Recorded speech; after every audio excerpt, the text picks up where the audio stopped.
The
remote headwaters of the Peruvian Amazon, on the border of one of the most biodiverse national parks in the world, Manu.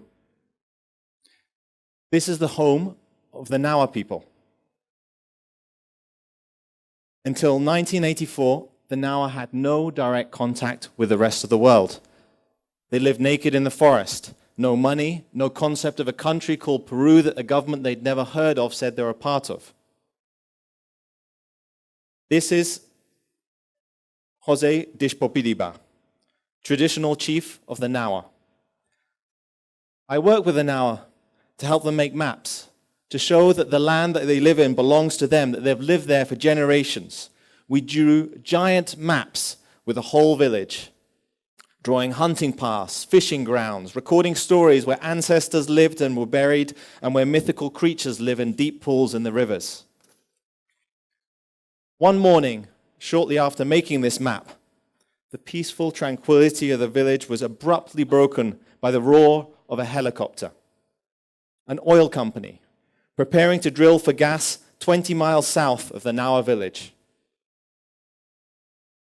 The oil company representative stood up before the whole village and said, "We've come to bring you nice things. We've come to bring you development." But the helicopters, they'll scare away the animals. The oil will contaminate our fish and our rivers.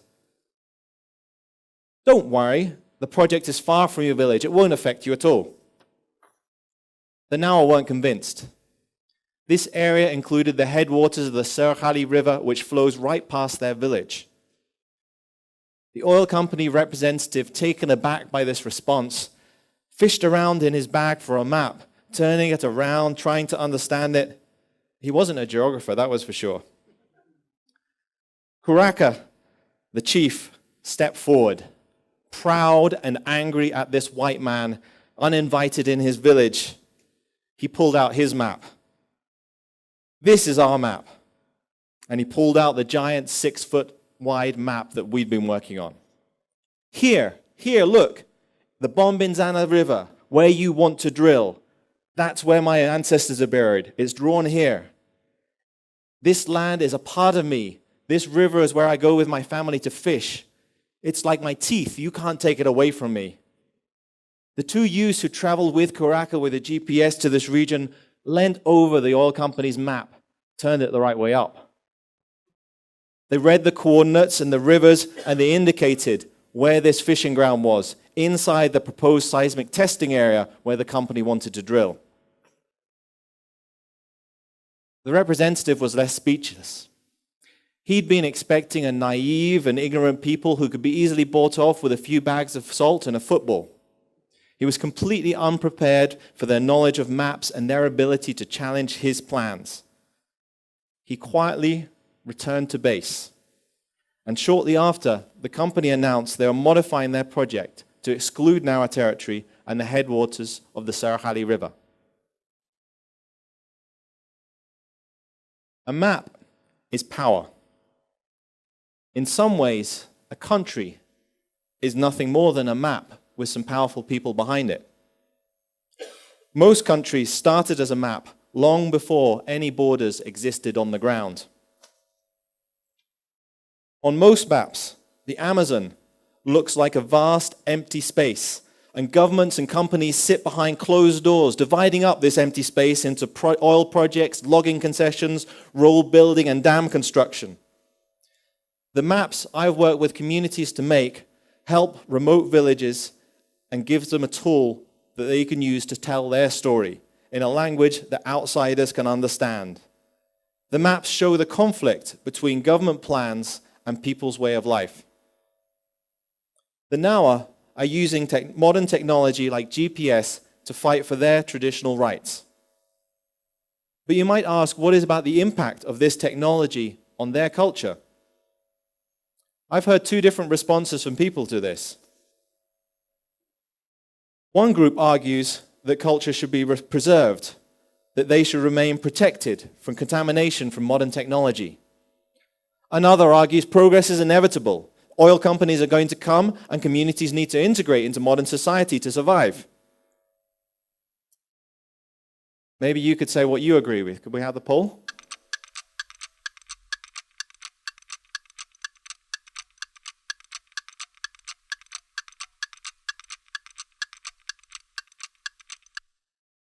Let's see the results. Split pretty much down the middle. Did any of you feel uncomfortable with these two options? Me too. These are the two mindsets I was confronted with the most, though. But implicit in both of these statements is the idea that we know what is best for the now or for somebody else. It's the implicit is the idea that deciding their future is somehow our responsibility. I believe all people have the right to choose their own future. They have the right to freely make informed decisions about whether or not, for example, a company drills for oil in the middle of their hunting territory. Fortunately, the United Nations thinks this too. Article 1 of both main human rights covenants of the United Nations states that all peoples have the right to self-determination. The UN Declaration on the Rights of Indigenous Peoples clarifies how this right applies to indigenous people. They have the right to their ancestral territory, and governments have an obligation to seek their free, prior, and informed consent before they go ahead with any oil project or road building project. And if they don't have it, they can't go ahead. Unfortunately, that rarely happens in reality. Indigenous people, unseen and unheard, are rarely of political significance. They're displaced and exploited. Change and development is something that happens to them, not something they choose, and they usually end up worse off because of it. We justify this with a number of stories. Sometimes we say they're impoverished and oil and mining will bring development. We might talk about progress being inevitable, that people need to change. We have new technology now. It can all be safe and clean, and everybody will be happy. And contaminated land can be put back to normal afterwards. And anyway, these areas are remote wasteland where nobody's living anyway. Raise your hand if you've heard any of these stories in the media or maybe at school. Yeah, good. A lot of people. Well, not good. Are these stories true, though? Are they just stories that we tell ourselves to justify our actions? Let's take a journey north from the Nawa to the Achuar. 5 days travel by boat and foot into the headwaters of the Huituyacu and the Rosaga rivers on the Peru-Ecuador border. The Achuar live well. Their rivers are full of fish, their forests are full of wildlife, and when out hunting, they can stop at a stream and take a long drink of clean, fresh water. The Achuar aren't opposed to development, but they want to live it on their own terms. Their children go to school. They're studying to be accountants, nurses, and doctors. But for them, development doesn't mean living in a city. They want their grandchildren to grow up learning the ways of the outside world, but they also want them to grow up as Achuar, living in the same territory that's been passed down by their ancestors, to be able to eat well, fish, and drink clean water. But the Achuar's way of life, the beautiful forest they live in, is under threat from oil. This is the impact of oil drilling in the Amazon. This is a spill from 2007 from an oil project just 100 kilometers to the east of where the Nawa live. The Achuar live. In 2004, a Canadian company, Talisman Energy, bought the drilling rights in Achuar territory from the Peruvian government. In that same year, I met the Achuar leaders in Peru's capital, Lima. They wanted to challenge the stories that the government and Talisman were telling, that they were drilling for oil in this empty space, far from Achuar villages, which don't even appear on this government map.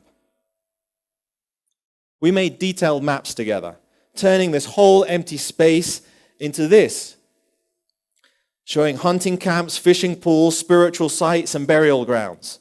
The map became a tool that the Achuar could use to explain how any contamination would affect their ability to feed themselves and drink clean water. For people living close to the land, whose lives and identity are woven into the forests and rivers, any environmental impact is a human impact. Is it possible to go ahead with this kind of development without these impacts? Talisman is a modern oil company from a developed country with advanced technology. Is it possible to drill for oil without an environmental impact? We're going to bring up the poll.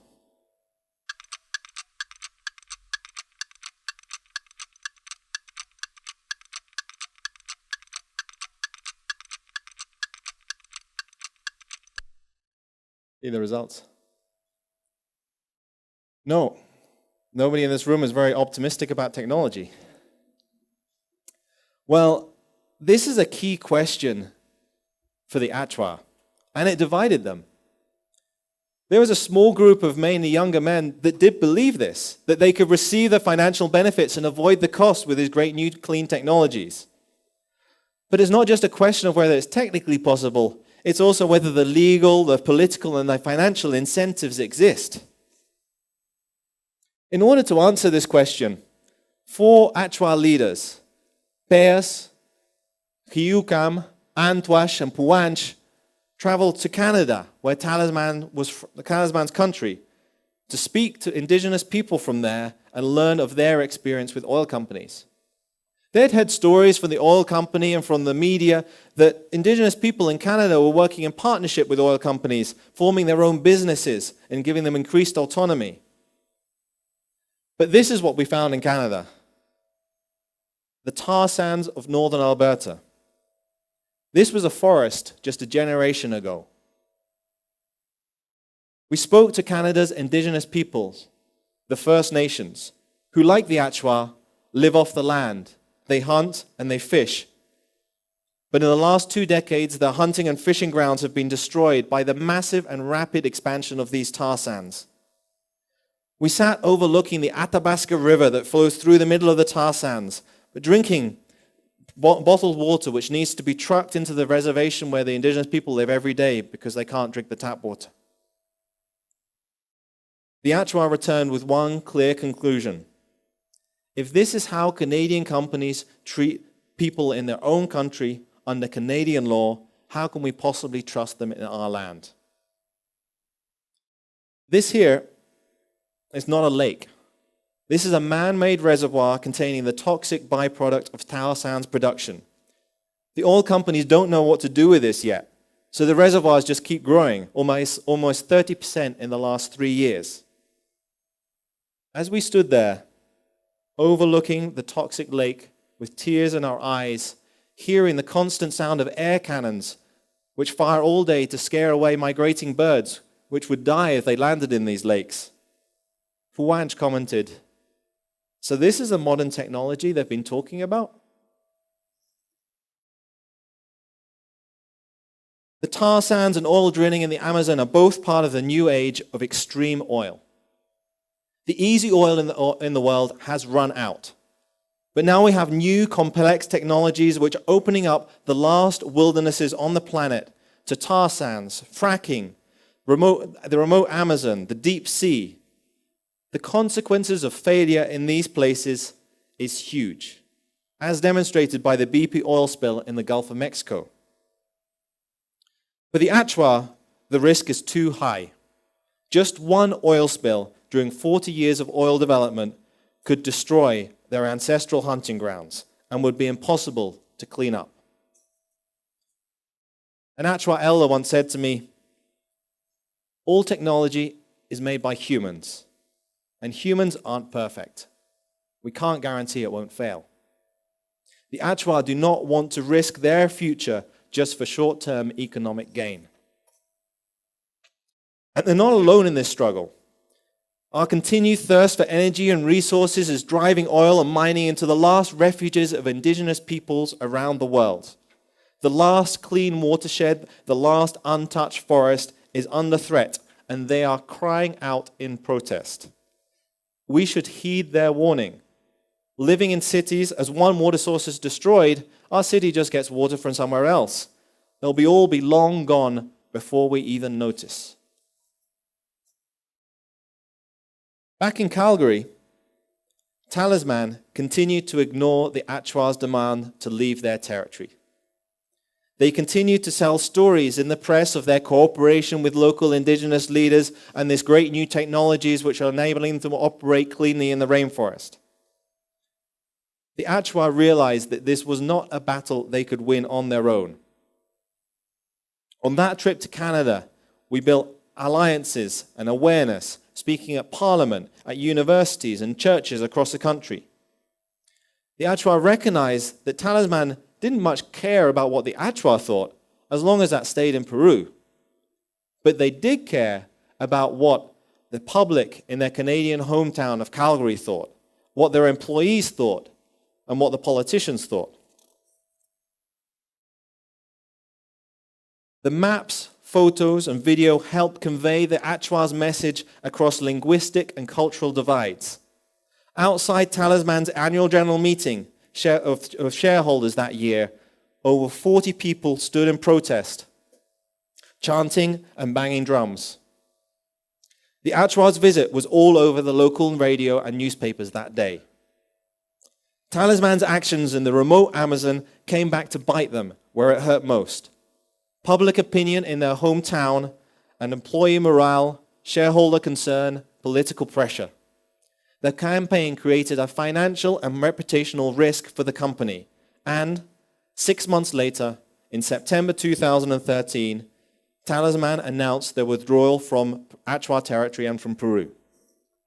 When we were in northern Alberta, looking at this map of the rapid expansion of the tar sands with a Fort McMurray Bound Council chief, he had some advice for the Achuar.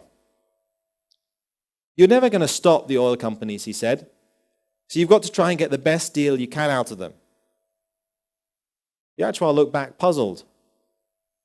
"If that's the case, what vision do you have for the future of your grandchildren?" The Band Council chief sat in silence for a while. "Future's not very bright," he said quietly. Talisman is the fourth company that the Achuar have stopped from drilling on their land, and they have challenged the oil industry's most powerful myth. Oil drilling is inevitable, and you're best making the best deal you can. I don't believe anybody has the right to go in and destroy a people's land, the source of their way of life, just to keep the world running on oil for a few more hours. It happens because it's a hidden cost, it happens far away, and the companies and government have always controlled the stories about what happens. That's changed now. Technology, social media is enabling remote communities to challenge these stories and build international alliances that can change things. My challenge is to you all is to go home and research the cost of your government, of companies in your city, and what that's having on communities around the world. Question the mainstream stories. Spread the word to your friends and colleagues and take action. The Achuar have shown that international awareness and solidarity, helped by maps, photos, and video, can help challenge a multi-million-dollar oil company around the other side of the world. Inevitably, another oil company is going to come, and it's an unequal struggle. Remote communities in the middle of the Amazon against some of the most powerful companies in the world. But with allies, we can make a difference. And as the Achuar say, for their vision of the future of their grandchildren growing up in the forest, it's something worth fighting for, no matter what the odds. And they're going to keep fighting for that future. Thank you.